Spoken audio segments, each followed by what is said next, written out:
ಧರ್ಮಸ್ಥಳ ಬುರುಡೆ ಗ್ಯಾಂಗ್ನಿಂದ ಷಡ್ಯಂತರ ಆರೋಪ ಕೇಳಿಬಂದಿತ್ತು. ಪ್ರಕರಣ ಕುರಿತು ವಿರೋಧ ಪಕ್ಷ ನಾಯಕ ಇದೀಗ ಆರ್ ಅಶೋಕ್ ಟ್ವೀಟ್ ಮಾಡಿದ್ದಾರೆ.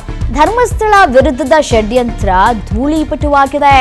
ಕೋಟಿ ಕೋಟಿ ಭಕ್ತರ ಆರಾಧನಾ ಕೇಂದ್ರ ಶ್ರೀ ಕ್ಷೇತ್ರ ಧರ್ಮಸ್ಥಳ ಕ್ಷೇತ್ರದ ವಿರುದ್ಧದ ಷಡ್ಯಂತ್ರ ನಿರಂತರವಾಗಿ ನಡೆದುಕೊಂಡು ಬರ್ತಾ ಇದೆ. ಆರೋಪಗಳು ಸಂಪೂರ್ಣವಾಗಿ ಕುಸಿದಿವೆ.